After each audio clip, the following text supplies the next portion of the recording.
Friends, আজকে একটা আলু কুবড়ির রেসিপি নিয়ে চলে এসেছি। ছেলেরা সন্ধ্যাবেলা স্ন্যাক্স খাবে বলে বায়না করছিল, আমিও ভেবে রেখেছিলাম আজকে এটাই বানাবো। তো আলু সিদ্ধ করে রেখে দিয়েছিলাম ছোটো ছোটো করে, পেঁয়াজ, শসা, তারপরে ছোলা সিদ্ধ করে রেখে দিয়েছিলাম, কাঁচা ছোলা, সিদ্ধ করা না, কাঁচা ছোলা।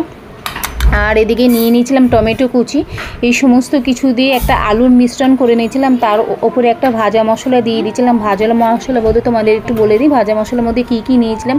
শুকনো লঙ্কা নিয়েছিলাম, গোটা ধনে নিয়েছিলাম, গোটা জিরে নিয়েছিলাম, একটু গরম মশলা নিয়েছিলাম। এটা শুকনো খোলার মধ্যে একটু সতে করে নিয়ে তারপর মিক্সিতে গ্রাইন্ড করে নিয়েছি, গ্রাইন্ড করে পিষে নিয়েছি। তো সেই মশলা প্রায় এই মাপ অনুযায়ী 1.5 চামচ আমার লেগেছে। এইদিকে তেঁতুলের কাঠ জলের মধ্যে গুলে নিয়েছি, গুলে নিয়ে তেঁতুলের পেস্ট করে নিয়েছি, করে এর মধ্যে একসাথে মেখে নিয়েছি। একটু সল্ট দিয়ে, রেগুলার সল্ট আর একটু বিট নুন দিয়েছি, দিয়ে ভালো করে মেখে নিয়েছি। মেখে নিয়ে এবার ভালো করে আলু কুবড়িটা মেখে ওপর থেকে ঝুরি বাজিয়ে দিয়ে সার্ভ করে দিয়েছি। আশা করি রেসিপিটা তোমাদের ভালো লাগলো। ভালো লাগলে লাইক করো, কমেন্ট করে শেয়ার করো। চ্যানেলে নতুন হয়ে থাকলে চ্যানেলটা প্লিজ সাবস্ক্রাইব করে দিও।